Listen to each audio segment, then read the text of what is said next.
My name is Bob Goldberg. I am Professor of History and Director of the Tanner Humanities Center at the University of Utah. This, the 7th Annual World Leaders Lecture Forum, has been made possible by the generous contributions of the sponsors listed in your program.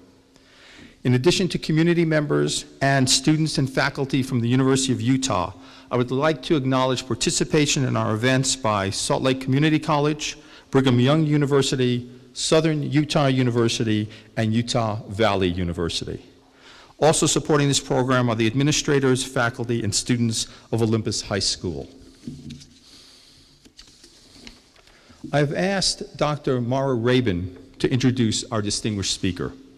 Dr. Rabin is engaged with the Utah Health and Human Rights Project.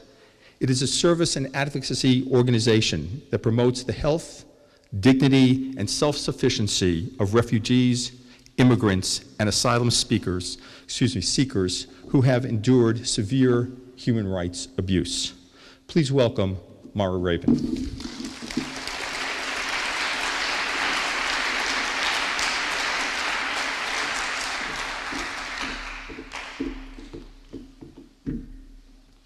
Good morning. I hope that one day Utah Health and Human Rights, the local nonprofit that I work for, will close its doors.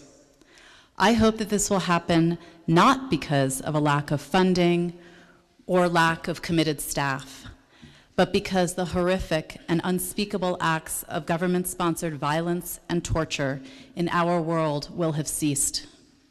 You see, the clients that we serve at Utah Health and Human Rights are refugees and immigrants who are survivors of severe human rights abuses.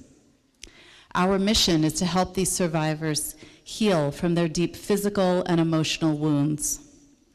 So, when that glorious day comes and there is no longer a need for Utah Health and Human Rights, it will be because the passionate drive to help that John Prendergast and his colleagues have inspired in people worldwide. People like you and me, people who have access to adequate food and shelter, people who are protected and not harmed by their government.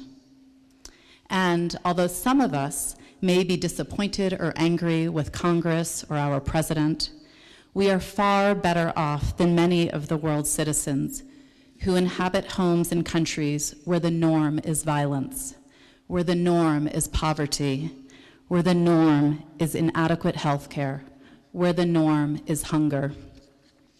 Here in the United States, we have basic human rights that nearly 52 million people in our shared world do not have. Their fate rests on our shoulders.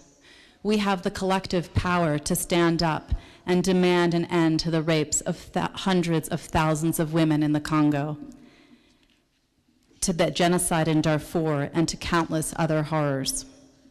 John Prendergast inspires us to use this power through his countless speeches, articles, books, blogs, tweets, and posts.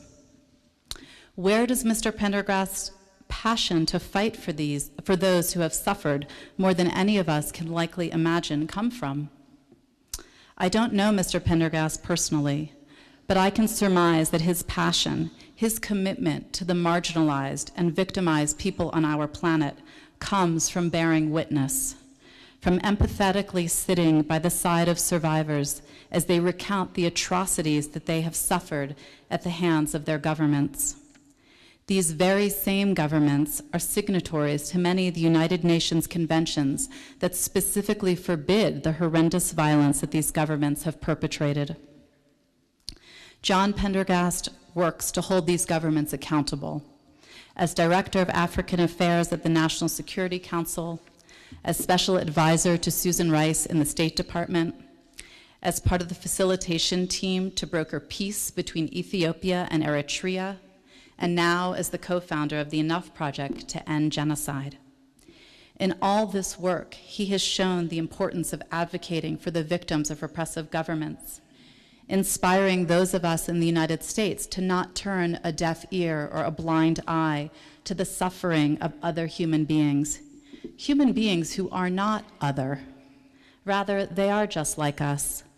These are human beings who have families, children, jobs, homes, dreams that are being destroyed every day because of the accident of birth, the misfortune of being born in a country where the government does not care to protect its citizens, or, as in the cases of Rwanda and Sudan, actively pursues the destruction of some of its own people. So you may ask, how does this affect you? I believe that we must consider ourselves not only citizens of Salt Lake City, Utah, or of the United States, but as citizens of the world. We experience this global citizenship every day in our very own Salt Lake City, a city that is rapidly becoming more diverse. Since 1980, our city has become one of many U.S. cities providing homes for people who have suffered at the hand of repressive governments and have come here often as refugees and asylum seekers, first and foremost for safety. These are our new neighbors. The 25-year-old college graduate from Brazzaville, Congo, who was arrested and tortured because of his efforts to help lead a youth movement to promote democracy and end the civil war that has raged for 17 years. The 35-year-old mother of 4 and nurse from Guinea who was arrested and tortured because of registering voters.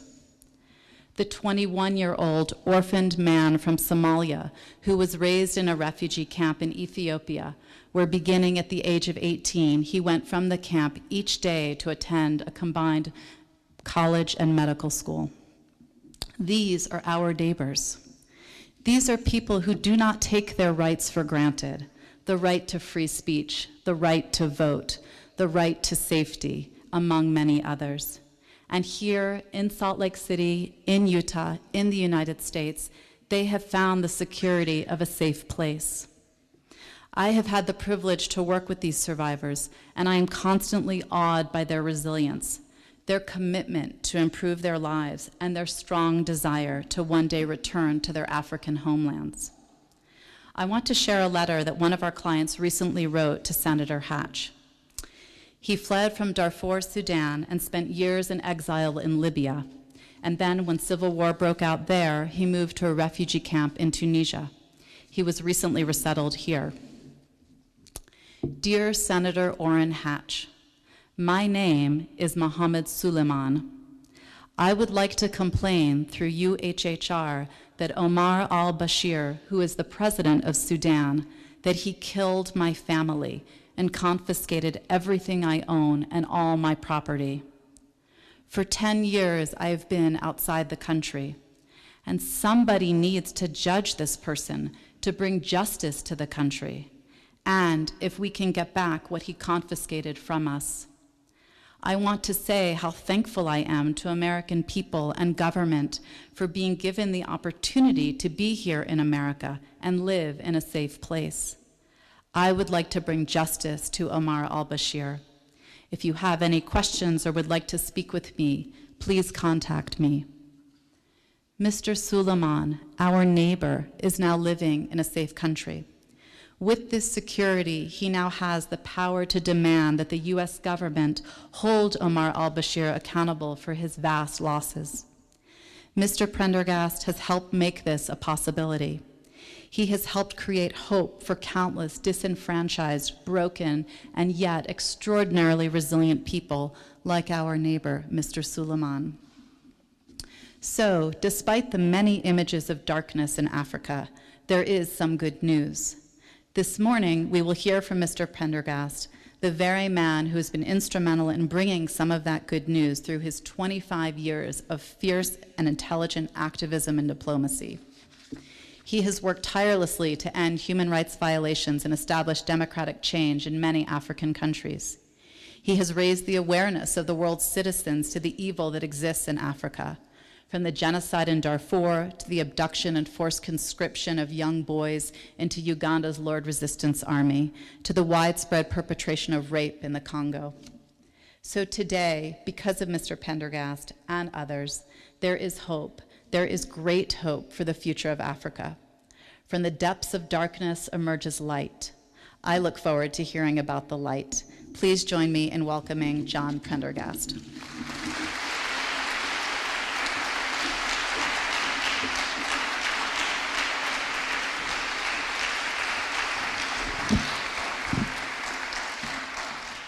Well, thanks, Bob, for having me here to this wonderful institution. And thanks, Mara, for that really caring introduction. You can see why you have chosen the vocation that you have. And it makes that first period when you're, oh, this is fun. I can kind of move around those first months and even years when people are seeking asylum in another country, a stranger in a strange land, as they say, you know, to have someone like you and the staff that you have working with you just makes the journey, the difficult journey, a lot less harsh and scary. And I think that those of you in the audience that can take the time to find out more about the Utah Health and Human Rights Center project would be, and see how they can help, I think that would be a really wonderful outcome from today's meeting. But let's first, in the spirit of the season, take a 30-second TV timeout for me to tell you that it is absolutely fantastic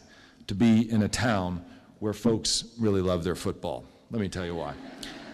I was talking with a friend a few days ago, and he was telling me about last year's Holy War between the Utes and BYU.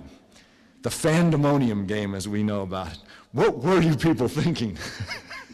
Anyway, my friend had corporate seats in a terrific spot, right on the 50-yard line, about 10 rows back. And during the first half, my friend noticed a fella watching the game alone, right in the front row, next to an empty seat. The only one that he could tell, the only empty seat in the entire stadium for this absolutely critical game.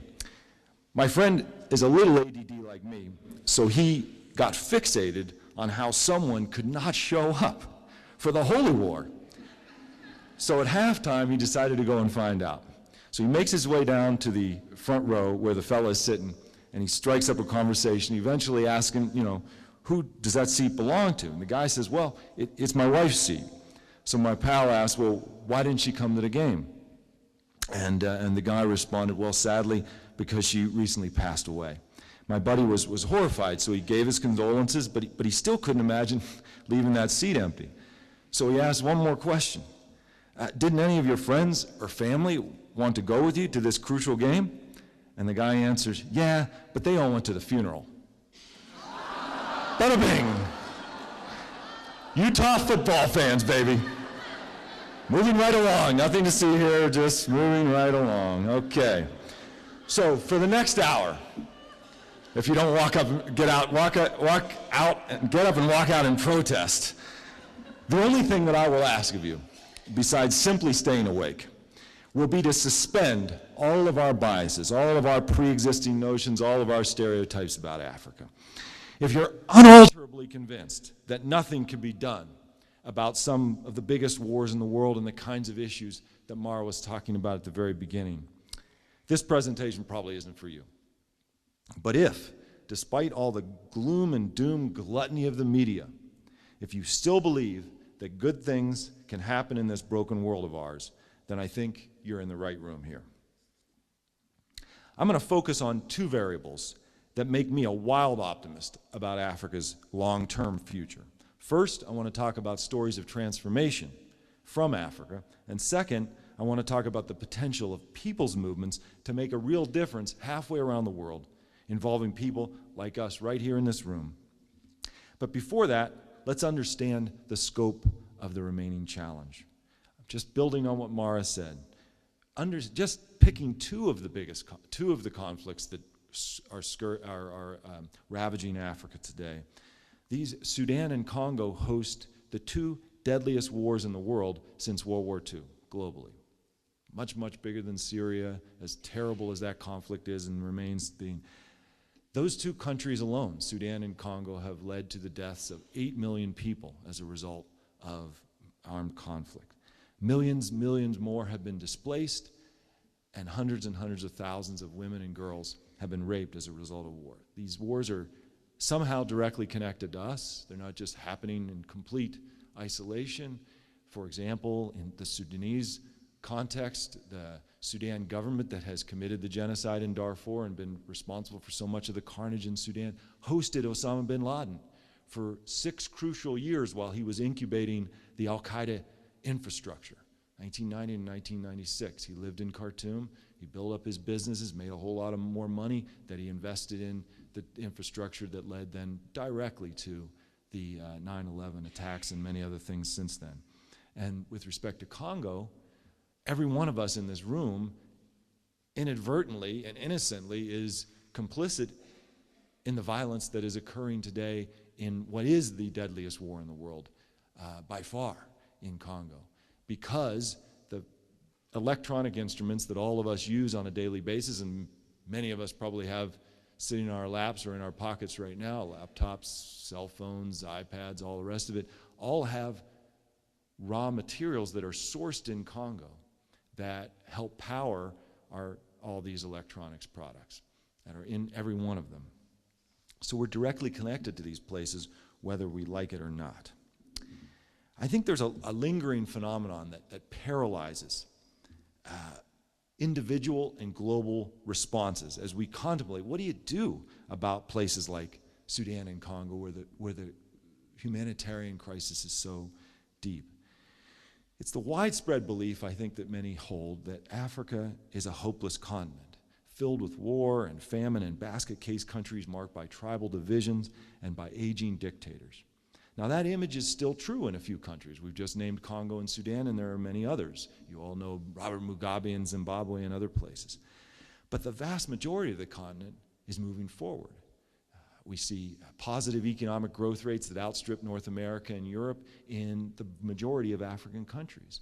We have most African countries now going through 1, 2, even 3 cycles of democratic elections that are slowly and steadily becoming more and free and more fair as time goes on. You have a growing middle class in many African countries that was the engine of future development, and slow, steady erosion of some of the endemic poverty issues that have been the scourge of so many people's lives. So there is forward movement.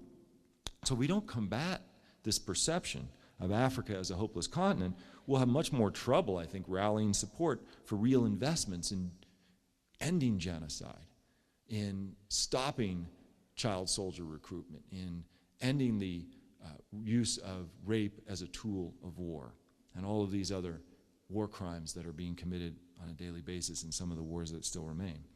Now, from the headlines and the television news programs, and where we get the preponderance of our news from Africa, the continent of Africa sure seems hopeless.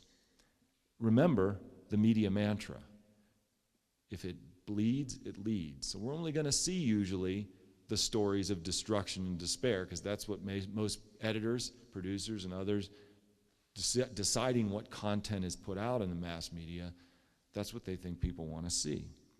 And if Hollywood's rendition of Africa is any guide, certainly we would think of Africa as a huge chasm of despair and savagery.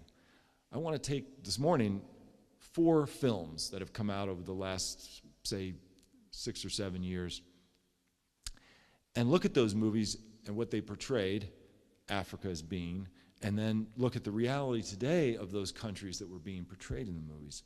First movie is the Leonardo DiCaprio film Blood Diamond, which depicts a little country in West Africa, Sierra Leone, as a hell on earth. Drug-crazed child soldiers who hack the limbs off of people. And some of that actually happened in the 1990s and early in the following decade. But it would have been good at the end of Blood Diamond if there had been a postscript that tells the viewer, well, today Sierra Leone is a country at peace with positive economic growth rates and democratic elections expressing the will of the people, where the loser of elections, who was the incumbent, turned over power peacefully to the winner in the last set of elections.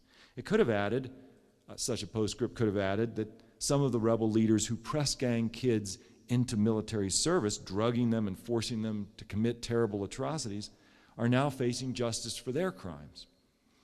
And perhaps most importantly, given the theme of the movie, the postscript could have educated viewers that Sierra Leone's former blood diamonds are now, for the most part, clean diamonds, no longer fueling one of the bloodiest wars in the world. Yes, there's corruption, and other problems, but Sierra Leone's transformation has been remarkable. Second film is Nicolas Cage's performance in the lead role of a film called The Lord of War. Not his greatest work, I have to say. Cage is one of those guys that he either hits or misses wildly. So I think, and for you watch his career, you know, he had a lot of good ones at a certain point, and then he got in trouble with the IRS and everything stuff, because he's just making movies to pay back to Uncle Sam. That's my theory anyways, don't quote me. So this movie, Lord of War, has Cage playing an arms dealer who sells some of his merchandise in Liberia, which, another country in West Africa, which is depicted as a land of savage violence, that at one point, Cage's character proclaims the land that God has forsaken. So Liberia's civil war was indeed violent. But again, it would have been helpful at the end of the movie had there been a postscript which points out that today, Liberia is a country that is now at peace. And it's had democratic elections, which resulted in the first elected female president in all of Africa, Ellen Johnson Sirleaf. The postscript could have added that thousands of former child soldiers are now in rehabilitation programs, and that the man most responsible for the violence, the former president named Charles Taylor, is now in The Hague serving a very long sentence for the crimes against humanity which he committed during that war. Yes, Liberia faces continuing and enormous challenges, but its transformation from war to peace has been, I think, miraculous and quick. Third, Forrest Whitaker portrays the Ugandan dictator Idi Amin in The Last King of Scotland. I guess this was his first Academy Award, because I guess he's going to win the second one for The Butler. The movie depicts Amin's reign of terror in an area of the country called the Luwero Triangle in the center. And indeed, Idi Amin was right out of central casting as one of the post-colonial Africa's most murderous strongmen. But again, no postscript at the end of the movie explaining that Uganda today is a country that has emerged from this period to see peace consolidated after years of attacks by the Joseph Kony and the Lord's Resistance Army and any other manner of opposition groups. Without a postscript, most wouldn't know about Uganda's successes with economic growth, with HIV/AIDS reduction, and a robust press and civil society sector. Yes, there are still deep and abiding governance issues that must be addressed by the Ugandan people and government, but most of Uganda has moved far beyond the dark days of Idi Amin. Fourth, and finally, and we could do movie critiques all day, my friend, that's not why you signed up for this one, my friend and co-author, Don Cheadle, plays, as many of you know, the hotel manager turned rescuer, Paul Rusesabagina, in Hotel Rwanda. The film realistically depicted the most extreme and darkest moments in Rwanda's history through the story of Paul. And though the film was utterly phenomenal in educating people about the genocide that had occurred in Rwanda in 1994, it would have been even more helpful had there been a postscript at the end of the film, letting viewers know that Rwanda is now a country at peace, that the postscript could have referenced much good work on post-genocide justice and reconciliation, as well as diversity of legislative representation. Rwanda has the highest percentage of female parliamentarians in the entire world. And that can help lay the groundwork for a different future for Rwanda if transparency and inclusivity are stressed. Yep, Rwanda has a long way to go to have a real democracy. There are serious governance problems and issues. But the turnaround since the genocide has been utterly breathtaking.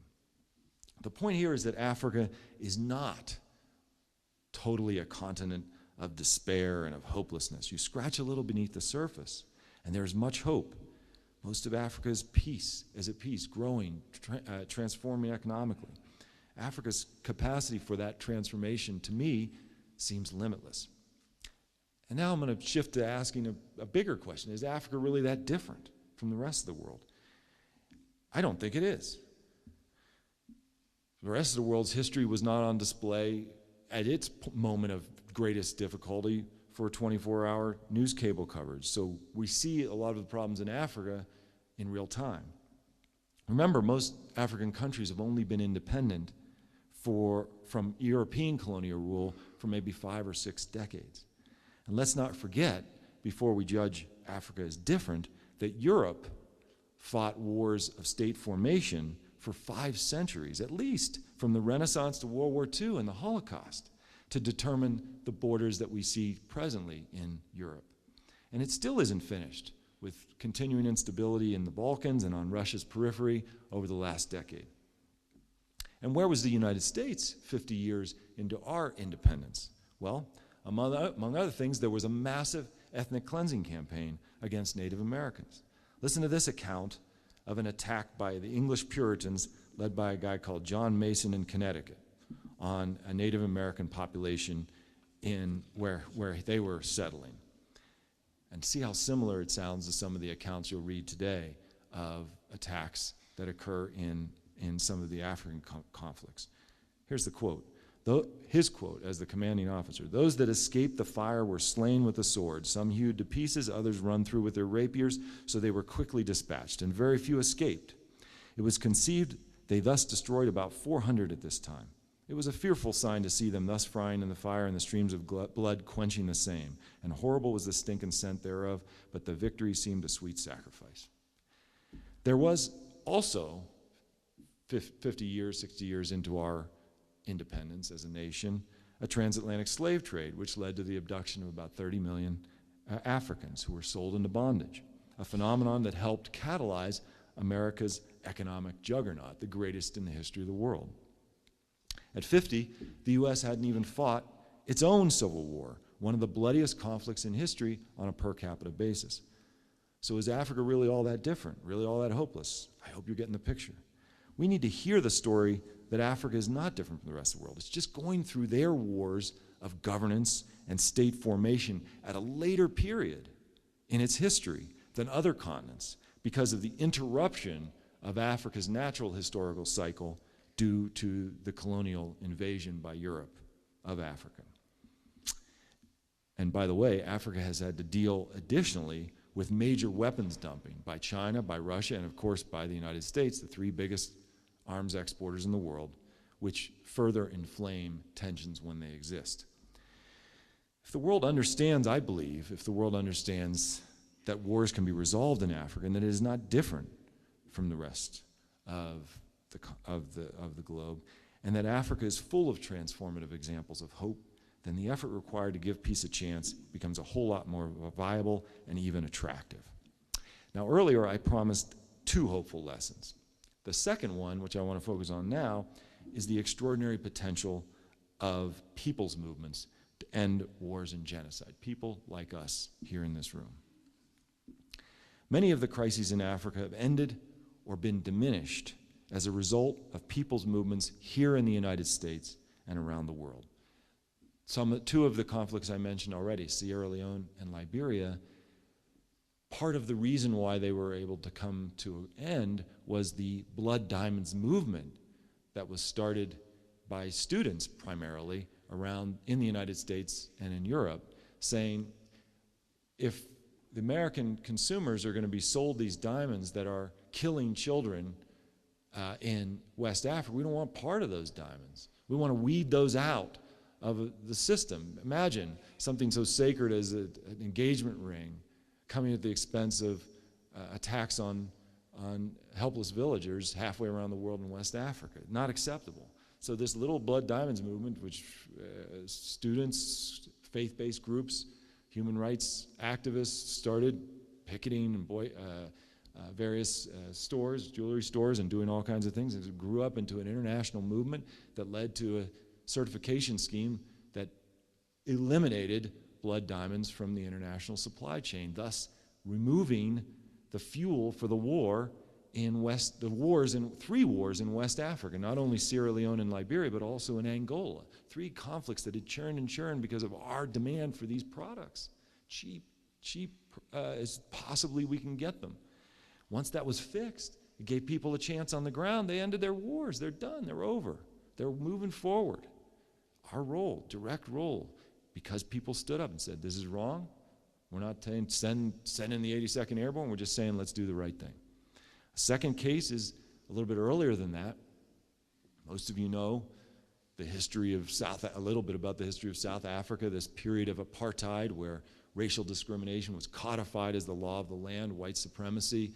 Nelson Mandela in prison for years and years on Robben Island.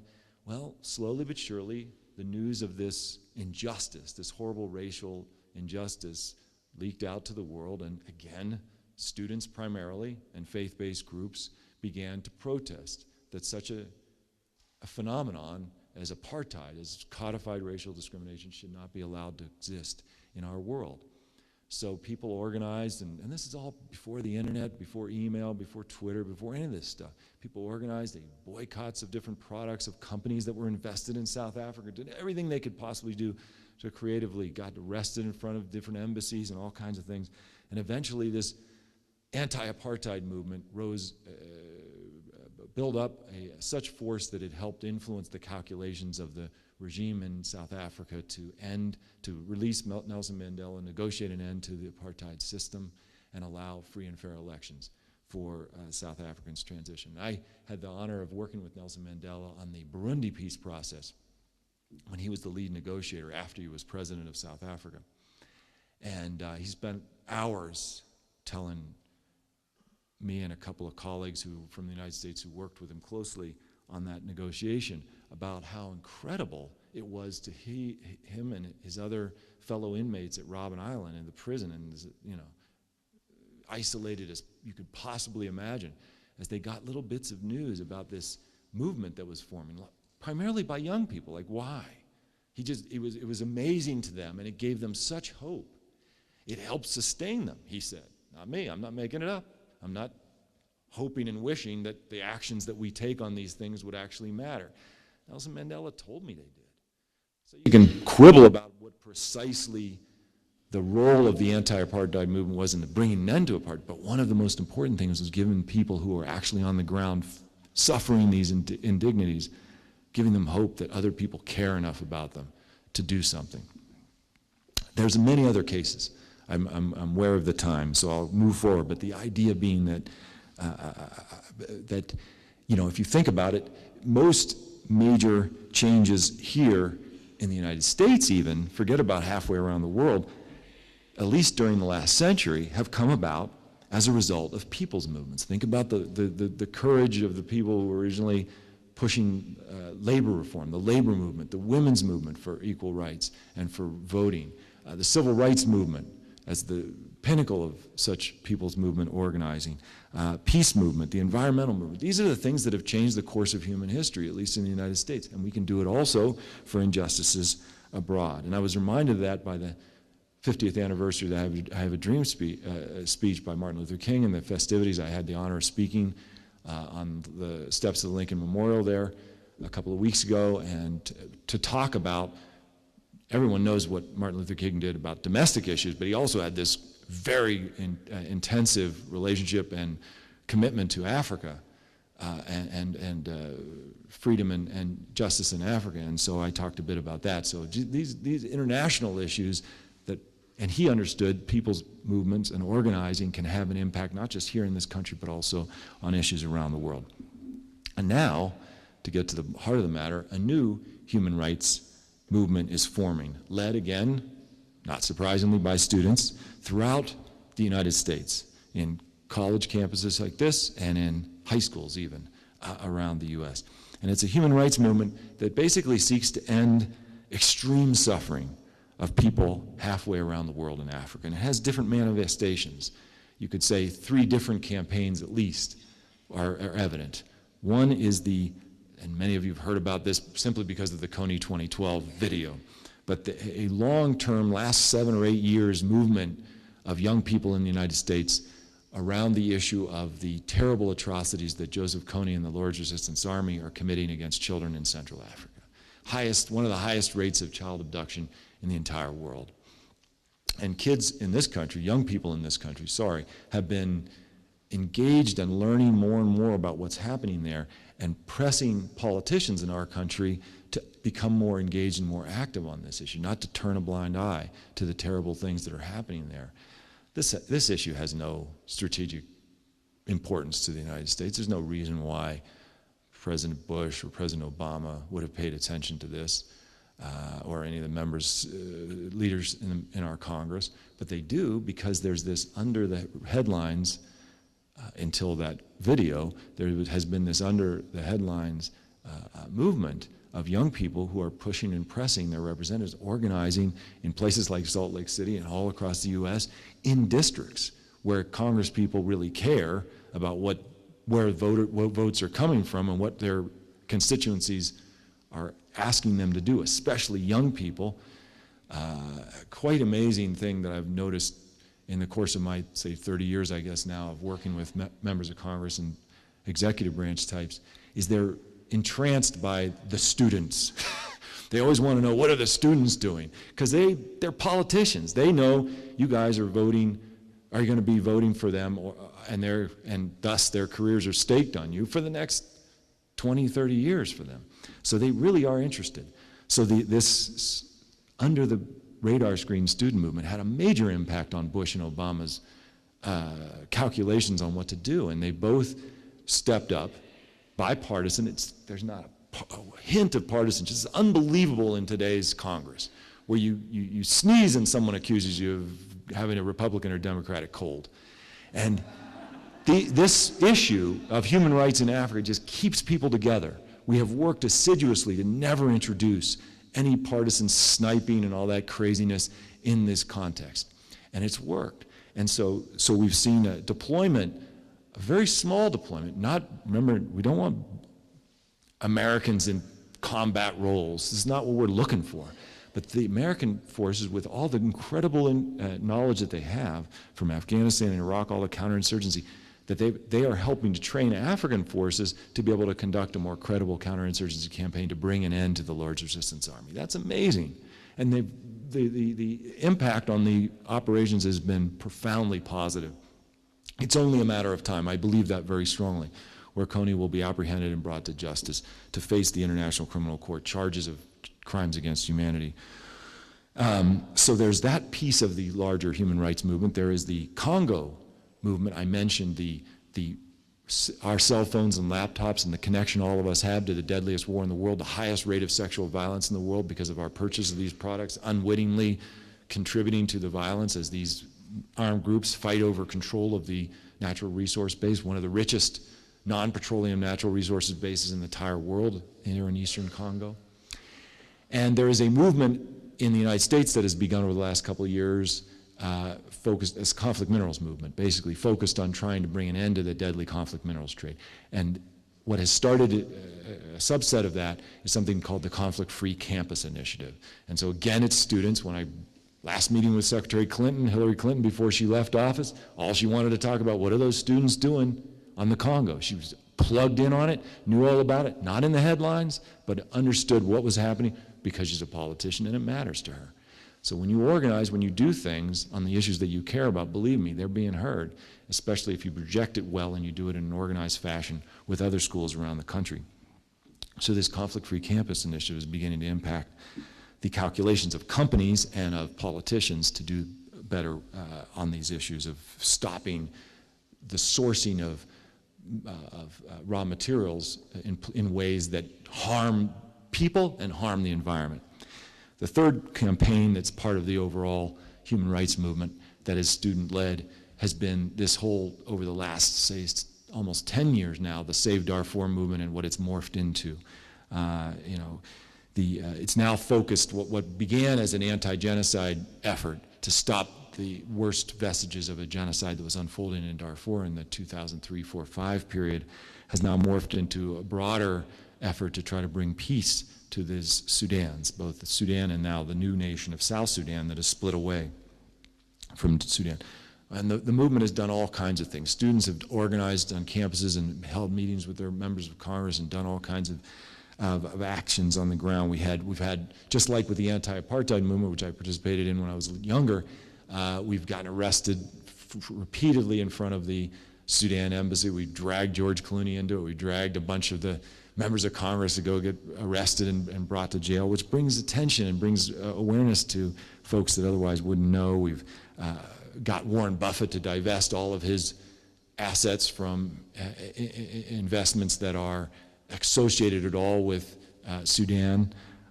We've got President Obama to engage directly, personally, in a very, very big way, again with strong bipartisan support, Republicans and Democrats, to help bring about the peaceful referendum, the vote that allowed South Sudan to secede from Sudan to end that terrible war between the South and the North of Sudan just a couple of years ago. So that was amazing. So all these things, and it's still going on, there's still issues and problems, but the movement, the people's movement led by students has had a real impact. Now for the really good news. You, anyone in this room, can become a card-carrying member of the new people's movement for human rights by taking simple actions. I would argue it takes 5 or 10 minutes every week, every month, to make your voice heard in this sort of new world of 21st century activism, which so much can happen on the internet in the form of organizations, clubs, and initiatives that occur for issues and concerns that people have that are close to their hearts. And I wanted to just offer, in closing, a menu to all of you of 5 things that you could choose from. There are many, many other things, and we can talk about them after the talk or anytime you want to, in terms of finding out more about what you can do. But here's a few, just illustratively. First thing is just join something. An organization, a student organization, a club, a movement, a campaign. Get involved, get engaged, get in the game. You alone, you often hear people like, I can't make a difference. You're absolutely right. As an individual acting alone, you probably won't. But acting in concert with others who are organizing to do something, to try to change something, you can. And my entire life, I've seen so many examples, and I've worked in the White House and the State Department and the United Nations and Congress, as well as outside of government, and I've seen over and over again when people organize, even if it's a small group of people, it can seem much bigger. I think in Obama's, I've met him, I guess, had 7 meetings with him since he's been president. In his head, the student movement is much bigger than it actually is. I'm not going to tell him otherwise. We can make differences by just presenting a unified face that things matter to us, that especially to students who have concerns about this country and about the future of our planet, to be able to involve yourself in larger organizations that are trying to change that. If you care about it, get off the sidelines and sign up for something. A second item on the menu that you could choose from is not only yourself getting involved, but get others to join. Seems like a very simple thing. I just recently saw a study done by one of the Harvard publications that basically looked at the question, what influences people to get involved in a cause? What are the biggest triggers for getting people to get engaged in something that matters to them? And it was the largest study done of its kind so far, and the third most frequently cited reason people said they got involved in a cause was because they had seen some celebrity involved. Got their attention, learned more about the issue themselves, and then they said, well, this matters, I actually want to do something about it. That was third. The second most cited reason why people got involved and engaged in issue that mattered to them was because they had seen a very effective ad that compelled them to get involved in whatever the issue was. But the first, by the way, by far, the first most commonly cited answer for why people got engaged and involved in particular issues of concern to them was because a friend or family member had asked them to. How simple is that? So imagine the power that gives you. If you care about something, if you're in a university, you clearly can communicate. If you have all these tools now of the 21st century for communication, and reaching out to people about the things you care about, asking them to join you for a particular cause, a particular issue that matters to you, turns out it's the most effective way people join up for causes. Third thing you could think about doing here at the University of Utah is start up a sister school with a school in, for example, the program that I work, one of the programs that I work with is a sister school program with the refugee camps of the people from Darfur. This is the 21st century's first genocide. People displaced by the millions out of their homes, many poured across the border into the neighboring country of Chad. They've lost everything. They get to these places and the United Nations has to set up these refugee camps. The UN has very limited budget, as we all know, and that money is shrinking. And so they basically can take care of the food and the medicine, the water, and sometimes the housing. So that's the basics of the human existence. But what about education? So often education in those kinds of environments has to be helped and supported by private contributions. So we started this thing called the Darfur Dream Team, which connects up schools in the United States, colleges, high schools, anybody who cares, with schools in the refugee camps in Chad. Schools being, at that time, when we first started it, kids sitting under trees with somebody who basically knew something about literacy, whether it's Arabic or English or whatever, teaching them something. Now, today, we have almost 13,000 kids whose educational experience has been improved substantially because students here in the United States are helping to raise funds and communicating with the students in the camps. They have figured out a way to do, we've figured out a way to do the satellite connectivity so that they can send notes to the students there and they can send notes back and all the rest of it. So young people here helping young people there, world's getting smaller. You can make a specific and direct impact on the thing that young people, whether they're primary or secondary school age, by far and away the biggest thing they care about and want is just to have some kind of education while their life and their world has been so badly interrupted. And you would know a lot about that, Mara, with the population that you're working with. Fourth option on the menu, this very limited menu here that I would propose to you, is to start one of these conflict-free campus initiative chapters on the University of Utah campus.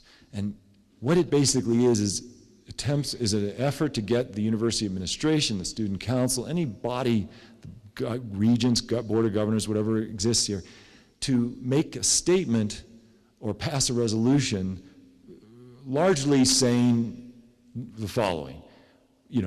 We want to take into account what companies do about this very serious issue of having conflict minerals in their products. We want to take that into account in our purchasing.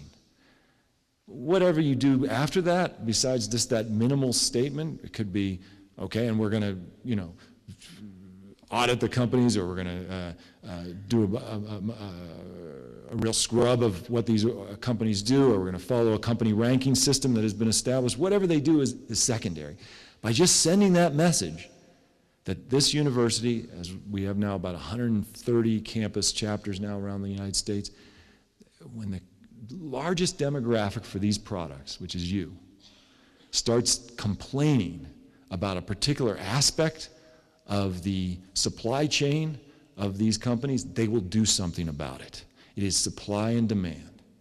So, message sent, impact felt in the corporate headquarters and all the way down to the people on the ground in eastern Congo, who, if their minerals are not being fought over, if the minerals are actually being legally and peacefully mined, they will have a much, much better and more peaceful future.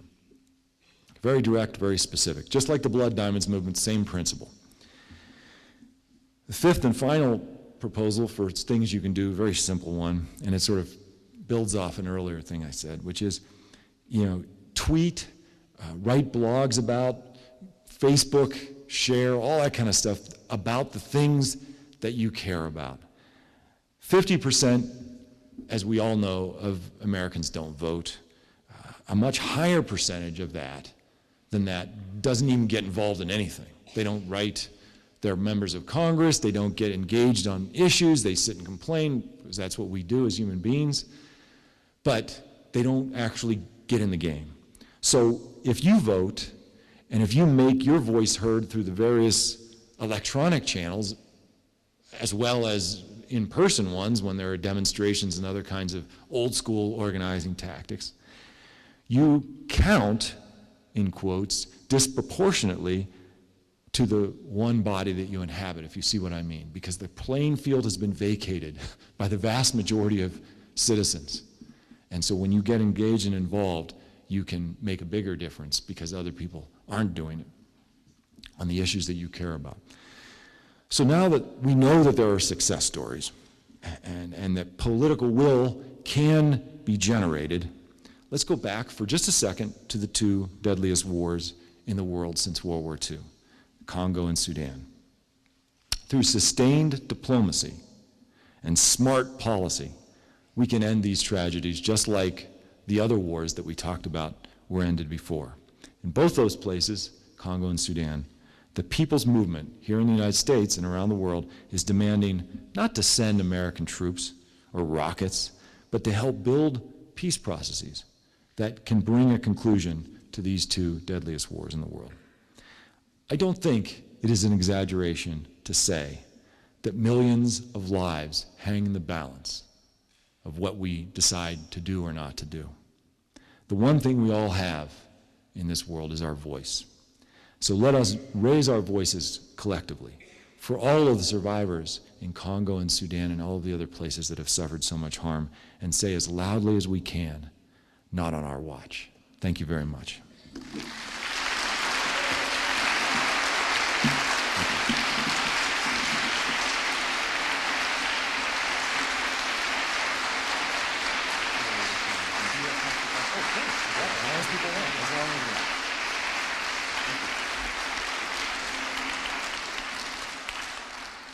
John would like to take some questions, and we have microphones, am I correct? In the front, okay? What we would like you to do is queue up behind the microphones, ask your questions, and then quickly depart after your question has been asked, okay? So if you have any questions, please come to the microphones.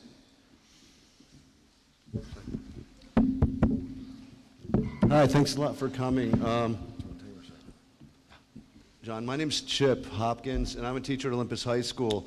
And my motto is avenues, not apathy. Like you were saying, it's not the kids are apathetic, they need avenues to do things.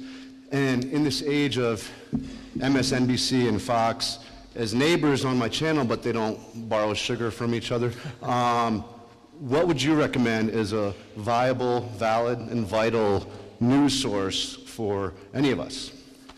You know, it's really interesting because on the one hand, the popular media in the form of television news and even newspapers and magazines, the quality of that news, the impartiality and independence of that news is cratering, it's collapsing in front of our eyes like slow imploding buildings. But at the very same time, you have a proliferation of news sources, some of whom are very credible. So you have, if you're interested, for example, my work is human rights. If you're interested in human rights, then you have Amnesty International and Human Rights Watch. My group is called the Enough Project. Whatever it is that you're interested in, there are all these specialty organizations that strive terribly hard to produce independent, impartial, in-depth, analytical information about what is happening in places that people are interested. Similarly, on domestic issues, for those of you that care about, there are also organizations that work on the, so I guess I would say we sort of get all that stuff thrown at us by the television and newspapers, not having a lot of choice in terms of what we can sort of weed out in terms of quality information, not really even knowing what to believe or not to believe. But at the same time, dig a little bit beneath the surface for the things you care about. If you care about the future of the environment, then get on Google and start Googling environmental organizations. You'll find a bunch of different groups that have invested quite heavily in their research departments. So in other words, at the same time that CNN, MSNBC, Fox, all the rest of these guys are collapsing a lot of their international news budgets because they don't think people care about this stuff enough, or that their profit margins are shrinking dramatically, and thus have reduced their number of people that are following world events, that are researching what's going on there so that they can have a compellingly interesting story to tell.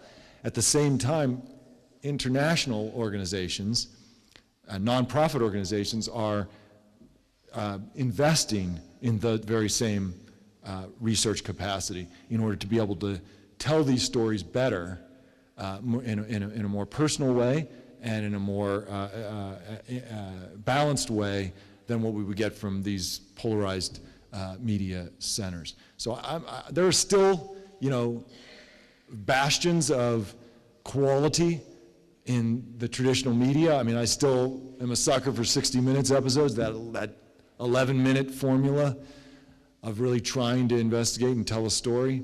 But that is really the vast exception as opposed to the norm. And the real information, the vibrant future of education, when I mean education more broadly than going to school, but education about the things in this world that matter, are probably going to be done a lot by non-traditional sources, and that you're going to have to find them. I mean, it's easy to find, but you have to look.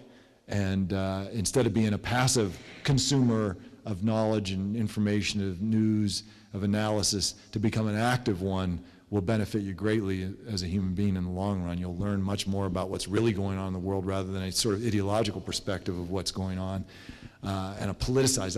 I'm just shocked at the lack of quality just on the last 2 weeks, say, of what the debate about what to do about Syria. Like 90% of the stations you mentioned and other cable stations and even mostly networks, they just focus on the politics of the decision as opposed to the merit and like issues, but like what will happen, like what are real repercussions of not acting or acting, playing all that stuff out. Most of it is the repercussions of politics, of what's going to happen to Obama, what's going to happen to the Congress, not unimportant, but it's easy to talk about that stuff. It's much harder to invest and try to understand, well, what happens to the Syrian people if we do or don't act? What happens to proliferation of these weapons if we do or don't act? Who are the real characters in this play that we really need to know more in depth for us to be able to even have an opinion about this issue that's more than just the pablum we get thrown at and babbling it back? So I think that's really the key, is like the vast majority of Americans are probably not going to get better educated about the world and about the issues in our world in the next 10 years, despite this avalanche of new information, despite the internet and all the rest of it. It'll be the discriminating consumer. I imagine many of the people in this room who'd say, you know what, I want to know more, so I'm going to go find out, because I know I'm not going to get that necessarily just by sitting in front of the TV and just watching whatever they say. I'm not saying it's all lies. That's far from what I'm saying. I'm just saying it's just very narrow what you're going to get, a very narrow band, and often very run through ideological lenses. It just doesn't help you understand in order to be able to answer a question like, what should we do about Syria? What is your opinion? Well, you've got to learn a little bit more before you can even, I think, articulate one that has any substance or rooting in the realities that are facing the people on the front lines of that conflict, as well as the repercussions globally for what we do. So I hope I didn't blab on too long, but I thank you for the question.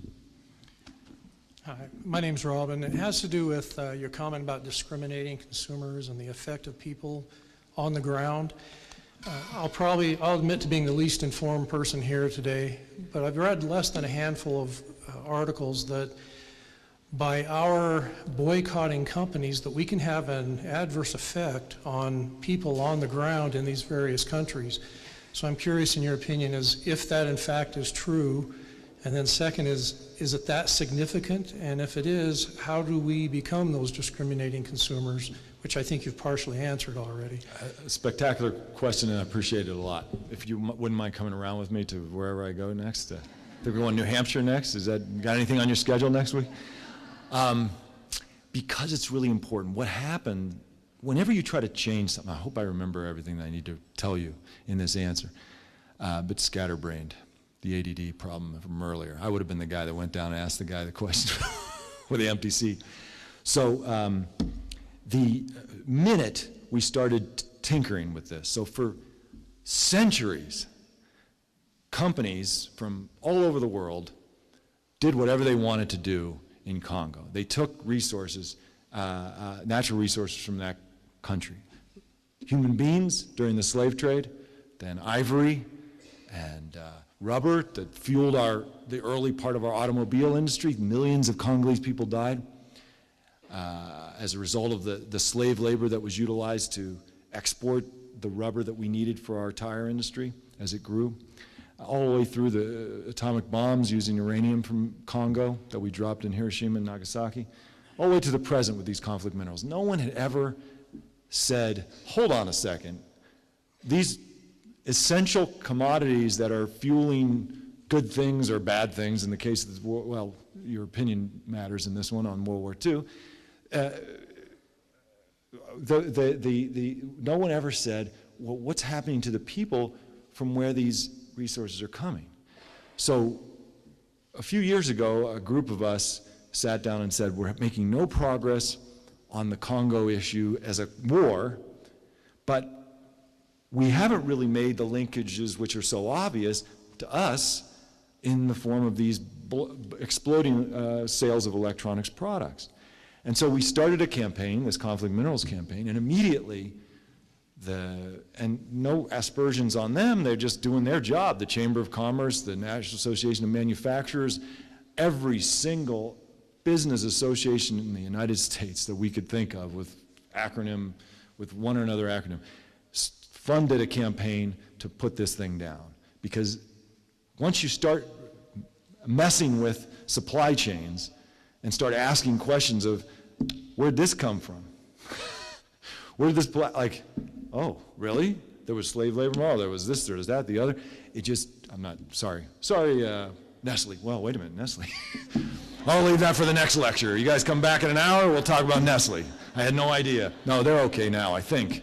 Anyways, I remember boycotting them in the 60s, 70s or something. They did something wrong, I know it. But anyways, so we started this, and we started pushing a bill in Congress, and there was millions and millions of dollars raised by the corporate lobbyists to try to put our effort down. Understandable, you know, they don't want the slippery slope. If it's Congo today, it'll be some other place tomorrow, and let's just nip it in the bud. So one of the things they did, this goes partly to answer your question, and then we'll get to the heart of it, is that they invested in studies. Ever heard of those with, like, the pharmaceutical industry finances a study about a pharmaceutical? I wonder how it's going to turn out.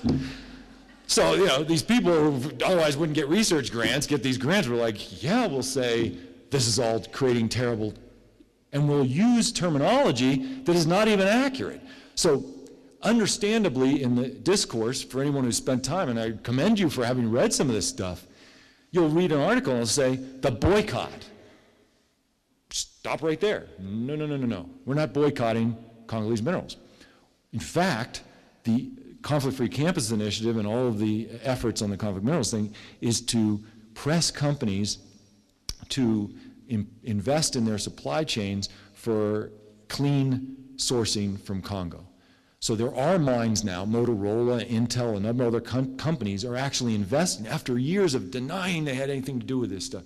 Now, thank you students, once they started to get hammered by their principal demographic, they were like, oh, turn on a dime. Yeah, of course we're going to do something about it. And so many of these companies now, some of these companies, not many, this is a very gross overstatement. I'm an exaggerator, so I got to pound myself down sometimes. Some of these companies have started investing in conflict-free mining from Congo so that their products, over time, it takes a while to get this stuff to change, will actually be conflict-free and sourcing from Congo, so we're not punishing the people inadvertently who have already been punished by the bad situation they were in the first place. So that's the key, I think, is to take it one next step. Not just say, well, I want to make sure that, you know, whoops, got to go find my phone. Where'd I leave it? Happens 6 or 7 times a day, so I no longer panic. The phones that we all carrying around, to ensure not only that they're conflict-free, because eventually we can get there, quickly actually, we can get there to be sure that our electronics products don't contain anything that is leading to mass conflict in Congo or anywhere else. But the big challenge, and this goes to the heart of your question, I hope that I'm answering what you were asking, because if not, we're going to start all over again, is the real challenge is to be able to go to the next step and say, we don't want people on the ground, even though they were living in a very exploitative situation, for some people that was all that they could, that's the only place that they could earn any money for their families, even if it was deeply exploitative. So to take that away from them means that it would in fact increase human misery in Eastern Congo in the short run, while you're trying to change the nature of the economic model there and the incentives away from war and towards peace. So to combat that and to counter that, we're focusing on getting companies and incentivizing companies to invest in clean supply chains in Congo. And so the effort has been, I think, so far outstripped what I expected. I could go on for hours about the stories of our engagement with different companies. We have the greatest Steve Jobs, well, I can't say, but we have this incredible engagement that we had over time with Steve Jobs that we're writing up now because we want to be very respectful to his estate, to his people left behind. But it's an incredible story of him stepping up and doing something in a place where even people around him were like saying, don't admit anything here. But once he was personally convinced that in fact Apple had a problem, not just a problem with their consumers, but a problem that they were actually, he was like, okay, these are the changes. And he went from being one of the worst, Apple, in terms of saying we have nothing to do with this stuff, to being one of the industry leaders. So working, and it all because the perception, just like Hillary Clinton, Obama, the rest of them, this perception that students, particularly students, are increasingly concerned about these kind of things, and they have to respond and react to that. Consumer demand will impact those changes. So it's a very exciting story, I think, and it's in process now. When you make an omelet, you're going to break eggs. There are short-term difficulties that should not be minimized, that some communities, because they aren't exporting the conflict minerals now, not because there's a boycott, but because companies don't want to buy them now until they're clean. So we're not calling for a boycott. The companies are not saying we're boycotting. They're just saying, give us clean, in a year, it's going to be law. You know, the implementation of the Dodd-Frank laws. They're going to have to prove it. So now they're just saying, get your house in order, Congo, meaning make peace. Look at that. That's the key. This is, if you remember anything out of all this babbling over the last hour, this is it. You can actually incentivize peace by virtue of what we demand as consumers in this country. Like if we say we want stuff from we want our electronics products to be conflict-free, and we want it to come from Congo, we want it to be peacefully mined and sourced. The companies are like put all kinds of pressure on the armed groups and the government and the rebels and all the rest of it. That's a whole new source of leverage that outsiders, like the United States government, others often don't have. And that can have a major impact on changing the calculations of the warlords who are on the ground, just like it did in Sierra Leone and Liberia, in the blood diamonds. They were making all their money from these blood diamonds. As soon as they couldn't make any more money, they had to go clean. And they had to transition to civilian leaders. Anyway, so it's a long story, but it's a dynamic one, and I think one that people in this room can have a very direct impact on stopping the deadliest war in the world. Okay. Better be good. Yeah, I'll try. Thanks so much for your talk. I teach African history here, and so I very much appreciate your efforts to contextualize Africa's problems. My question actually originates out of critiques that have emerged about the ICC, the International Criminal Court, that are coming from Africa itself, actually, and people pointing out that it tends to be African leaders who are on trial, and even Desmond Tutu, the Nobel laureate from South Africa last year, writing a very provocative piece saying that Bush and Blair should go before the ICC to try to criticize these dynamics. And so what I'm wondering is how, because of these kind of critiques that are emerging, how do we guard against a kind of neo-imperialism in our activism, right? I don't think this should keep us from acting, but what can you tell an audience of people that you're hoping to inspire to act about how we can guard against that? Yeah, again, spectacular question. I think it's a very, very difficult one because, the institution, this wonderful idea that there should be some international legal body that takes a stand and says, if crimes against humanity or war crimes are committed, even genocide, that those crimes should be referred to that body, a standing international body that can then adjudicate whether or not they were committed and bring about justice if it's proven that those crimes did indeed get committed. So finally, in 2002 or so, this entity called the International Criminal Court was born, and over the next couple of years, the vast, vast preponderance of countries around the world endorsed the treaty and brought the institution into force. So a few countries didn't, the usual suspects, Iran, North Korea, the United States. Whoops, yep. So, but we sort of sit on the sidelines torn because we don't want our soldiers ever being accused, if they're accused of war crimes, to be, even though according to the bylaws of the ICC that's impossible because we have our own, see if a country has its own judicial mechanisms to address the crimes that people are accused of, then it's called, I think it's the issue of complementarity, not a lawyer, guilty, then you can't then take it to the ICC. That doesn't satisfy the preponderance of the US Senate, so we're not ratifying that treaty anytime soon.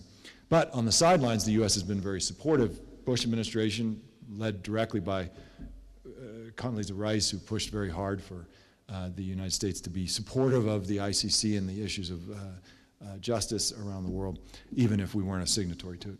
The problem has been, so it's set up in the bylaws that the only ways a case can be referred to the ICC is if the country itself that is in question of having war crimes committed refers itself or something that's happening in its territory to the ICC, or the United Nations Security Council refers the case to the ICC. Now, if you think the US Congress is broken, let's go take a look at the United Nations Security Council, which is like, there just isn't even dialogue about substance between Russia and China on the one hand, and the US and France and the UK on the other, on a lot of issues, especially culpability for war crimes, because Russia doesn't want Chechnya ever brought up or any other things that so they just don't want to, they're just against it.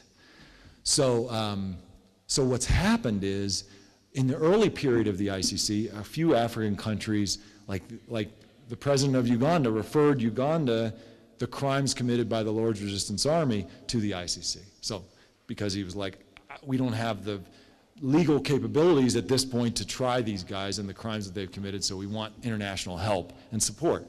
Political decision, but he did it.